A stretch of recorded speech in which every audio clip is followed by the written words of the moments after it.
Mi nombre es Brenda Carvajal Saldaña, soy médico oncólogo de formación, tengo una maestría en farmacología clínica y un máster en cuidados paliativos. Agradezco infinitamente al comité organizador de este gran evento y sin más preámbulo, comenzamos. Les presentaré casos controversiales en cáncer de mama. Es muy importante saber que la controversia se deriva de varios factores, entre ellos políticos, sociales, culturales. Específicamente hablaré en México de las tasas de supervivencia que son mucho más bajas y esto ya lo sabemos en países desarrollados y subdesarrollados. Sin embargo, hay mucho más marginación y mucho mayor grado de diferencia en la equidad y en el tratamiento y estos son siempre para nosotros retos diarios. Aquí tenemos bibliografía donde se menciona inclusive que en México disponemos al menos de apenas casi 10 mastógrafos por cada millón de habitantes. Tenemos temas como 2.2 aparatos de radioterapia para toda la población de 1 millón de habitantes, 4.4 oncólogos certificados y todo esto está por debajo de lo que debemos de tener a nivel internacional y siempre va a ser, por lo tanto, un reto o una controversia encontrarte con pacientes con ciertas características. Aquí vemos inclusive que dentro de nuestro propio país es muy diferente la parte de la tasa o porcentaje de muertes de acuerdo a su ubicación geográfica. No es lo mismo el norte del país o el sur del país. Y esto siempre va a impactar en nuestra práctica clínica. Aquí las dimensiones a tener en cuenta para poder avanzar y poder hacer más homologado o más equitativo todo el tratamiento y nuestra conducta, además de nuestras guías de práctica clínica, implican retos que van desde los costos, el poder hacer extensión a la población y poder hacer también que los servicios sean funcionales independientemente de la ubicación geográfica. La Organización Mundial de la Salud inclusive plantea el tema de analizar causas. Una de las principales es la educación, la ubicación y la descentralización de los servicios. Todo esto, además, sumado a que cada individuo, cada una de nuestras pacientes tiene un contexto social, económico, diversos factores relacionados o propios del paciente, nos llevan a retos que van desde el estado funcional, la carga tumoral, los síntomas que presentan cuando los conocemos. Generalmente tenemos o no dificultades en el acceso, y yo creo que esto es en toda Latinoamérica, que nos llevan a tomar decisiones diferentes por tipo de paciente o acceso a los fármacos, biomarcadores que inclusive si pudiéramos trabajar un poco más a llevarlos a toda Latinoamérica, pudieran ser más útiles para hacer utilidad de estos fármacos con mucho mayor eficiencia. La investigación es una de las partes que más podría favorecer esos avances también, pero poderlo llevar a toda la población es el reto. Aquí sí quiero en este preámbulo decir que parte de los dilemas o las controversias tendría que ver con cuestiones del modelo de gobierno que tenemos en cuestiones de salud, en actores económicos y sociales, la cultura. En específico, me enfrenté a una cultura aquí en Oaxaca diferente, en cuya información y difusión es para mí un reto grande y yo creo que para todos nosotros en cualquiera de las situaciones o ubicación social tenemos o enfrentamos diferentes retos. La edad, el género, la etnia y a veces hasta la lengua que hablan o no hablan puede ser un reto importante. Y bueno, de ahí también implica todo el factor biopsicosocial.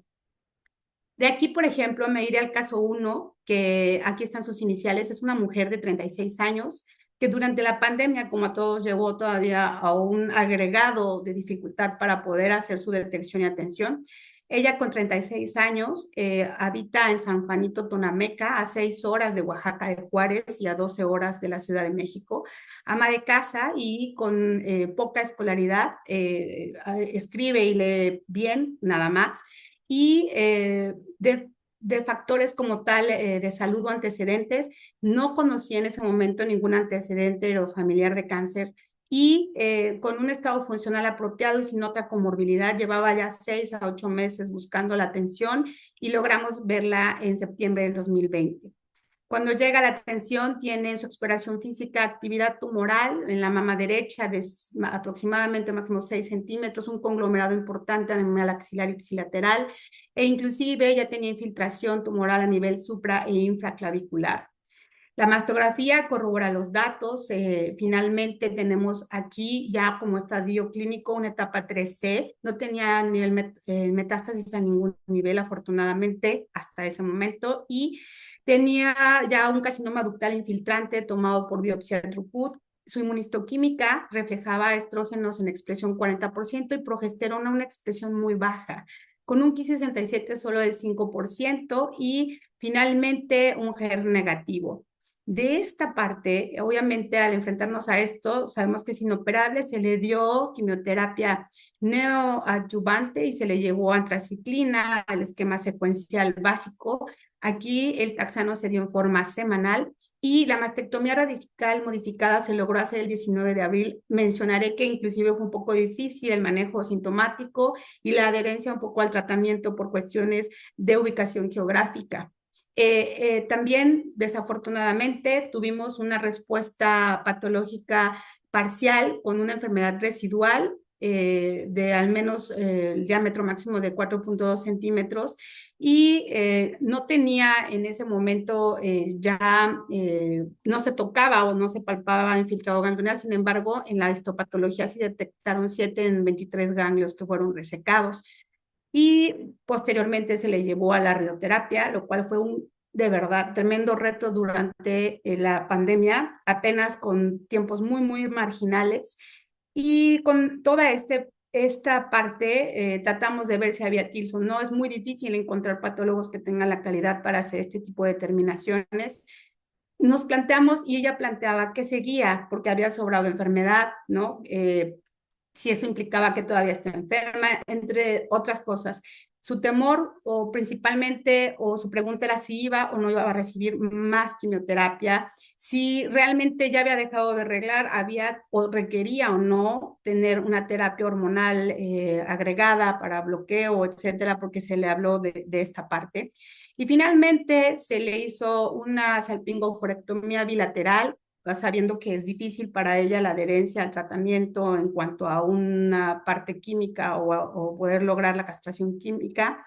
Y llevamos ahí a tratar de ver la utilidad o no de capecitabina en este sentido, con esa expresión de receptores y la adherencia que lograra o no al tratamiento. Tratamos de ver en ese sentido la adaptación a las guías actuales, digo, han fluctuado, si era una paciente ideal o no para llevar capecitabina en su momento como adyuvancia complementaria en ese contexto. Y mucho de lo que a veces se puede pautar de hacer o no la salpingoforectomía, pues las guías son claras, sí hay que hacerlo. En cuanto a adherencia a tratamiento, se dio preferencia a la parte quirúrgica y finalmente, entre eso y la hormonoterapia, dar un seguimiento para ese contexto en ese año. Yo en ese momento, la verdad es que por la edad y características, se me antojaba mucho pensar que se le pudiera hacer la mutación BRCA, pero no teníamos acceso.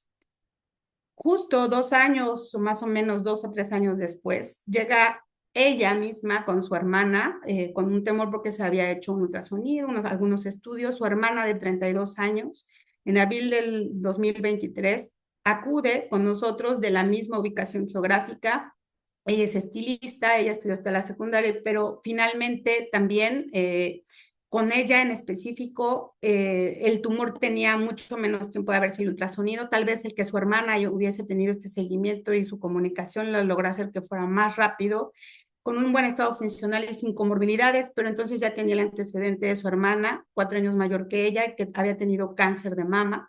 Su principal preocupación en ella en específico, o lo que expresó desde el principio es: quiero salvar mi vida, no quiero morirme, pero no quiero que me quiten mis mamas. O sea, ella fue muy enfática todo el tiempo en esa parte. Y bueno, en la exploración física, ella, su mama izquierda, un tumor pequeño, máximo 2 centímetros en la exploración física, con una adenopatía un poco en la exploración física dudosa, al parecer positiva. No había ningún otro sitio linfoportador sospechoso, se hizo ultrasonidos, incluso llegó a hacer resonancia para determinar bien o no si tenía esta parte, y se logró identificar que sí tenía poquita actividad y se le hizo una BAF a la parte del ganglio, lo cual salió positivo. Y en su inmunistoquímica siendo alguien de 32 años y con una hermana con cáncer, salió con estrógenos 90% más, progesterona más del 90%, un Ki-67 del 20%, un HER2 negativo. Entonces, se llevó de primera instancia a cirugía, una mastectomía total con biopsia de ganglios centinela y disección de ganglios linfáticos. Ella debatía que quería de todas formas una cirugía conservadora, se llegó a plantear, fue un tema complejo. Finalmente, en el histopatológico como resultado, sí tuvimos un tumor de 1.3 centímetros, pero sí tenía 2 de 15 ganglios positivos, con angioinvasión presente y extensa invasión perineural. Tenía algo de enfermedad in situ en 40% del tejido. Y entonces aquí tenemos a la hermana, mujer premenopáusica, con un carcinoma ductal infiltrante luminal, finalmente, y con un alto riesgo finalmente, pero determinado por algunos factores que son los ganglios y los antecedentes, ¿no? No teníamos mutación, volvemos a decir, es la parte que gritado quisiéramos hacer, es un luminal, no hubiéramos pensado en un triple negativo. Se le dio finalmente una adyuvancia secuencial bisemanal, pero con la intención de lograr que en base a la práctica, lograra una radioterapia en forma oportuna, porque los tiempos de radioterapia son muy prolongados en esta zona y cualquier otro esquema hubiese prolongado más el tiempo para poder iniciar o derivarse y poder coordinar esta parte. Y ahí la pregunta sería incluir o no carboplatino al esquema con los antecedentes y sin una determinación de la mutación. Finalmente, el punto que está aquí en la mesa es si hubiera sido factible o no la cirugía conservadora. Las guías, voy a dejarlo aquí nada más, las guías ESMO sí marcan, inclusive que en algunas portadoras de la mutación se deben de basar los parámetros como cualquier otro cáncer esporádico y que inclusive algunas portadoras tratadas con cirugía conservadora, mastectomía, tienen la supervivencia específica similar. O sea, no hay mucho descrito, pudiese haberse considerado. Y bueno, la quimioterapia fue el único predictor independiente en estos casos para fracaso local en pacientes con cáncer de mama. Aquí algunos estudios que para ese momento ya empezaban a mostrar algo de evidencia, etcétera. Está la parte de la adyuvancia después de quimioterapia con otro tipo de tratamientos dirigidos. No teníamos, digo, la mutación. Y tenemos también el tema de si agregábamos o no para ese momento terapia inhibidores de CDK, que para ella que tenía 2 ganglios, que tenía un Ki-67 de 20, finalmente, con algunos de esos criterios, y considerando que pudiese tener un riesgo mayor que otros por sus antecedentes, pues bueno, en base a guías en su momento, se decidió terapia dirigida con inhibidor de sinasa, y el salpingoforectomía bilateral más de inhibidor de aromatasa, lo cual ella no tenía ningún problema con este tema, y en base a eso, pues fue la opción. Aquí inclusive este caso fue para mí como muy un crecimiento y una parte de reto porque logró a final de cuentas hacerse la mutación apenas el 2 de octubre y obviamente salió positiva. Y aquí el planteamiento sería que si se haría o no la mastectomía bilateral, si hay beneficio o no, de acuerdo a la evidencia. No se sabe si la mastectomía bilateral profiláctica se asocia a un riesgo significativo mayor o menor de cáncer de mama en mujeres que ya tienen la mutación y que ya tuvieron cáncer de mama previamente, ¿no? Suspende la abemaciclib, iniciar la parib, en esta parte se discute, dependiendo de la evidencia, ya tiene una alta expresión de receptores hormonales, pero tiene la mutación.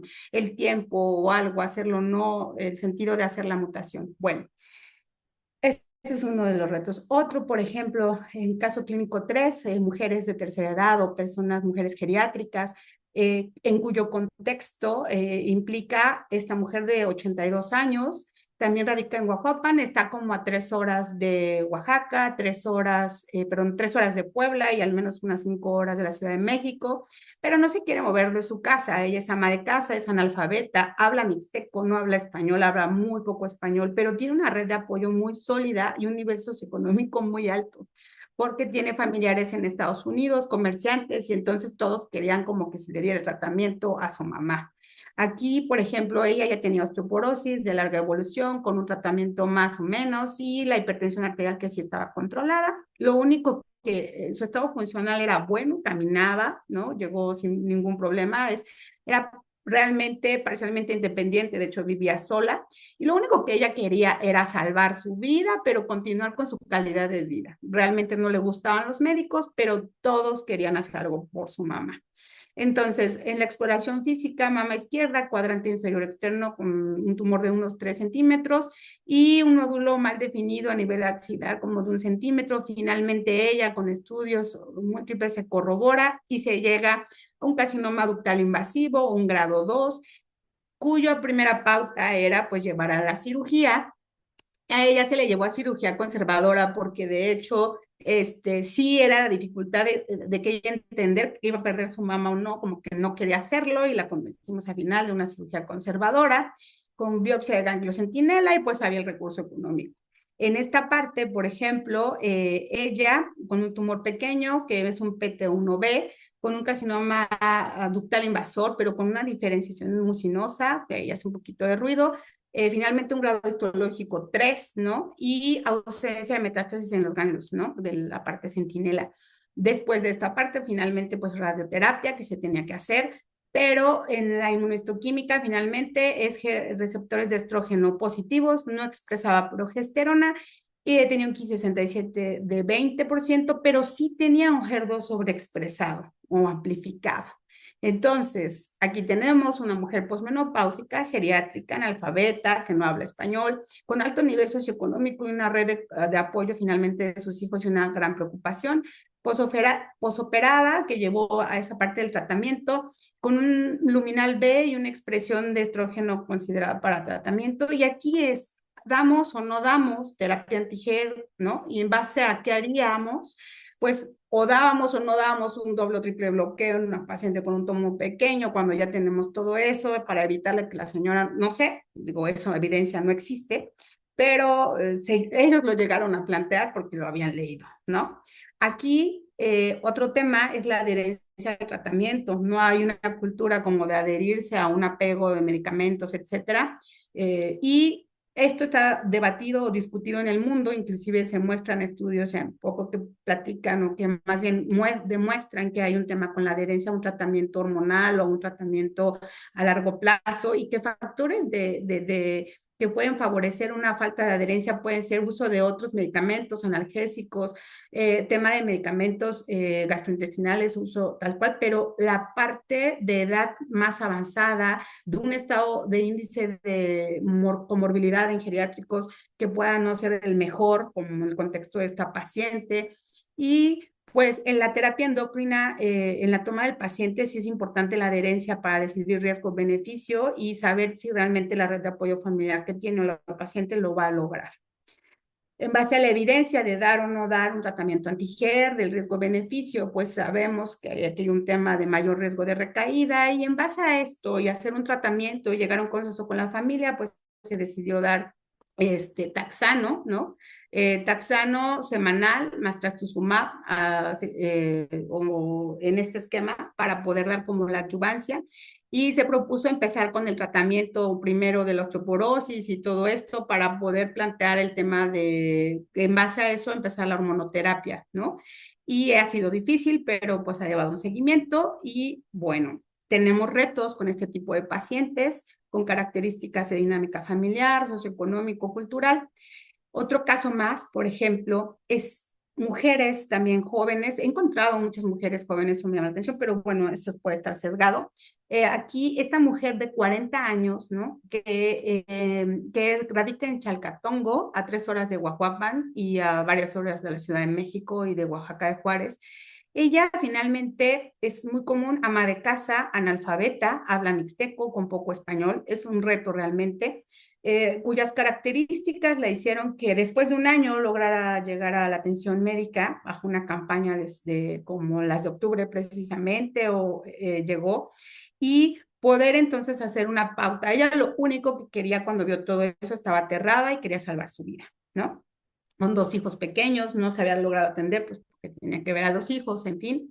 Aquí la mama izquierda que infiltra prácticamente toda la mama, no era medible, ya tenía un T4D clínico, afortunadamente no tenía enfermedad en otros sitios, estas son imágenes ejemplo, pero realmente no había enfermedad metastásica, fue todo un reto hacerlo. Carcinoma ductal infiltrante, un grado 3, un triple negativo, con un Ki-67 de 20, un TILS que no pudo haberse determinado, y bueno, todavía en ese contexto no operable se lleva quimioterapia neoadyuvante. Después de 2 ciclos de la parte de antraciclinas, hay progresión franca, no hay nada de respuesta. Se lleva entonces como una radioterapia de rescate con mucha dificultad y después una mastectomía realmente de limpieza. Todavía tenía como enfermedad residual, el borde quirúrgico positivo. Realmente fue una cirugía de limpieza, fue tratar de controlar el cáncer de la mejor manera posible, y siendo una mujer joven, premenopáusica, posoperada, posradiada y demás, con un TILS bajo y quimioresistente, pues ¿qué otro tratamiento sugerirías? ¿Hubieras dado no salplatinada sin la mutación desde el inicio como parte del rescate o fue la conducta ideal? Es un reto, ¿no? Algún predictor de resistencia a la quimioterapia que fue clínico, y pues aquí nos habla un poco de la heterogeneidad que también podemos encontrar dentro del triple negativo y de que cómo algunos pueden ser respondedores y otros no, en base a que son luminales, no luminales, o algunos que puedan ser finalmente basales, no basales. Aquí, pues hay que nada la clínica, ¿no? Revisar el tumor, tomar conductas, estar dando evaluaciones. Contamos con el BRCA bajo apoyo de una institución. A veces se hace más un tratamiento como mixto, privado y público, con la idea de poder lograr llevar un seguimiento, porque así es el sistema. Y de acuerdo a esas directrices, pues Olaparib, ojalá que sí, pero no tenemos a veces el abasto completo del sector público, o hubiésemos dado mejor el carboplatino. Este es un debate. La inmunoterapia, finalmente hay uno beneficio en sobrevida y costo-beneficio, la forma de aplicación, su dinámica de vida. Y bueno, finalmente se decide capecitabine y logra, al menos por la parte que se logra medir o residual, tener enfermedad estable con este tipo de fármaco. Y pues adelante, la paciente sigue con su vida, pero ha sido un reto. En este otro caso, una mujer de 33 años, en ella, por ejemplo, tenemos algunos maestros que están bastante empoderados aquí, que llegaban a una atención con información, radican aquí en Guajuapan también, maestra de secundaria, ¿no? Nivel socioeconómico medio, ella con mutación conocida de BRCA, ¿no? Porque finalmente dentro del conocimiento logró y lo determinó y etcétera, y logra en 2 meses detectarse o atenderse de forma inmediata por un cáncer de mama, y su principal preocupación, salvar su vida y continuar con buena calidad de vida, seguir haciendo sus cosas, ¿no? Finalmente, nunca había tenido una decisión de hacerse la mastectomía profiláctica, solo decidió vigilarse, se determinó en una de estas partes de la vigilancia el tumor de 2 por 2 centímetros con ganglio ipsilateral, no tenía otra enfermedad, se corrobora por imagen, y un carcinoma ductal invasivo grado 3, clínicamente un T2N1 y pues una etapa clínica 2B. Ahí, por ejemplo, una expresión de estrógeno del 5%, progesterona negativo, con un Ki-67 del 80% y sin amplificación del HER2. Tenemos entonces por definición patológica, un luminal, pero ya se ha descrito que una expresión muy baja de receptores hormonales también puede interpretarse como un triple negativo. Y esto lo comento porque en algún momento ella pedía segundas opiniones y demás, decía, es que me han dicho que puedo tomar otro tipo de tratamientos, pero bueno. La quimioterapia entonces aquí se dio en adyuvancia secuencial. No se le dio en ese momento nada de carboplatina ni nada de eso, pero no se le dio en ese momento el esquema solo de carboplatino con paclitaxel. En ese momento fue secuencial, pero en la segunda secuencia llevó carboplatino con paclitaxel. Se hizo la cirugía, la mastectomía, decidió hacerla bilateral con preservación de piel, con expansor, etcétera. Y eso fue en abril de 2022. Finalmente tuvo respuesta patológica completa y la radioterapia complementaria en su momento por GAGs por haber tenido la etapa con ambos positivos desde el inicio. Después de toda esta parte, ella finalmente sí decía si tomaba o no la hormonoterapia, se decidió pues no llevar la hormonoterapia. Aquí en esta parte, la definición de triple negativo, su respuesta, sabemos que el pronóstico por evidencia es bueno y la posibilidad de recaída es muy baja, pero desafortunadamente tuvo recaída a nivel leptomeningio o metástasis cerebral, de lo cual la metástasis frontal fue resecada, fue radiada, se hizo resonancia de control, eh, se vigiló la parte neurológica constantemente, además de su seguimiento, pero aún así llegó a tener progresión leptomeningia. Aquí es un reto porque las guías y la evidencia y los estudios en su momento dan ciertas pautas cuya complejidad de acción y de aplicación o administración son realmente muy complejas. Y no solo eso, yo creo que en aquel momento la evidencia no teníamos como tanto estudio la calidad de vida obtenida o no con esa intervención, lo cual cuestionaría si se hace o no. Pero bueno, y se dio en su momento metotrexato intratecal y después se dio manejo también con olaparib, ¿no? Desafortunadamente, las complicaciones a las que llevó todo este manejo fueron un tema de un proceso infeccioso que ya está documentado y que es el más temido y que toda esta parte llevó finalmente a la muerte y en específico, pues sí se vio afectada como que la calidad de vida y el seguimiento por todas las intervenciones.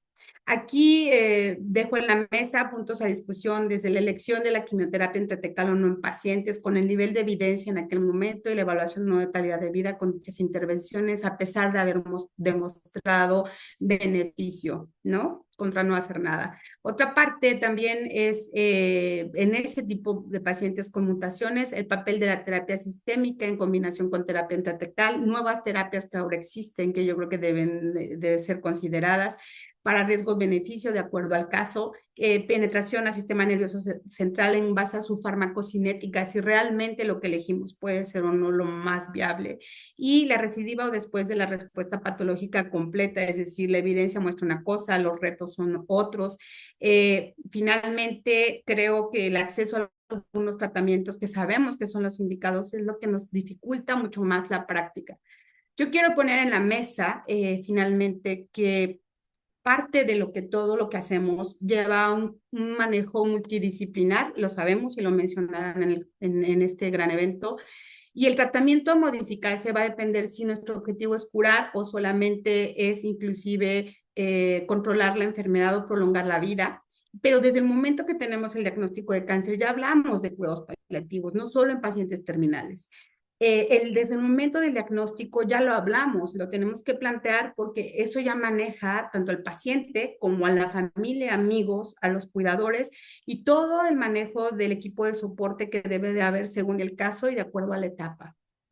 Aquí, finalmente, toda la parte del colapso que puede haber mediante la toma de decisiones que se van haciendo consensuadas con paciente, familia y recursos para poder lograr el objetivo principal, llámese curación, llámese en este momento control de enfermedad para paliación o calidad de vida, considerando las herramientas y considerando si realmente obtenemos una base de la evidencia lo que estamos buscando. Aquí necesitamos analizar y planificar y gestionar de acuerdo a las circunstancias y la ubicación en la que estamos. Evaluar y ser un tanto crítico y buscar el sentido común también, la evidencia de los estudios y utilizar las herramientas de los biomarcadores en consideración de riesgos-beneficios idealmente o costos-beneficios si no han sido evaluados, pero de forma individual si se puede. También optimizar el diseño de los estudios, que algunos, que aunque tenemos evidencia previamente, creo que vale y están haciéndose esfuerzos por hacer una evidencia más sólida actualmente y no solo irnos con estudios tan antiguos, ¿no? Optimizar finalmente la equidad en base a las circunstancias específicas por país, determinando las necesidades, como es el esfuerzo que han hecho también aquí en México algunos colegas.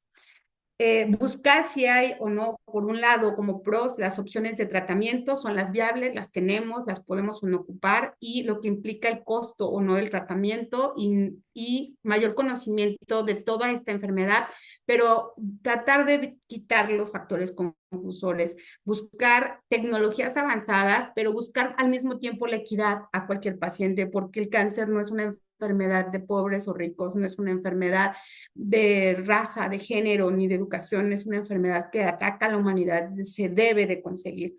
Buscar el crecimiento rápido y constante de todo lo que tenemos en avances al mismo tiempo que buscar la descentralización o llegar a los pacientes, independientemente de los retos que tenemos. Buscar una entropía social y de esta manera un beneficio en mejor sobrevida y buscar que lo no asequible se haga asequible para cualquier médico o cualquier paciente. En este sentido, las desigualdades que han sido evaluadas en México, creo que el reto principal que me enfocaré va a ser en el seguir tiempos de detección oportuna. En este octubre lo enfatizaré. Detección e inicio de tratamiento no debe sobrepasar los 3 meses. El tamizaje en la mastografía debe ser ideal y diría retroalimentar a la paciente para poder reducir la tasa de mortalidad. La atención multidisciplinaria no se debe cuestionar. Tenemos inclusive herramientas digitales para poder lograrlo y mejorar entonces esta parte de poder lograr consensar con especialistas, patólogos, oncólogos, radiólogos, tiempos y demás, para poder tener un impacto positivo en la supervivencia de todos nuestros pacientes con cáncer.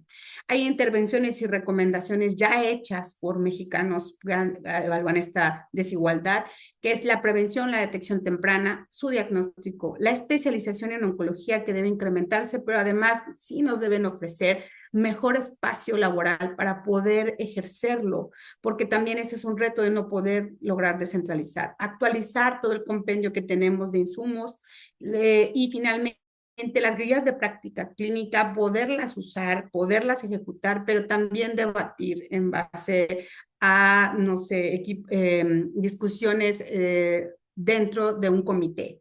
Equidad al acceso es algo obligatorio, la calidad de la atención también, ¿no? Y más en áreas marginadas. Estas controversias reflejan nuestra práctica en base a pacientes con todo su contexto y en base a la evidencia con la que contamos o las herramientas para poder trabajar. Y es esencial un enfoque personalizado, como todas las guías lo dicen, en base a evidencia y en base a preferencias individuales de paciente para poder lograr ese buen resultado. Yo les agradezco mucho. La idea aquí es sumar y espero que les hubiese dado un poquito de inquietud poder discutir este u otros casos parecidos. Gracias.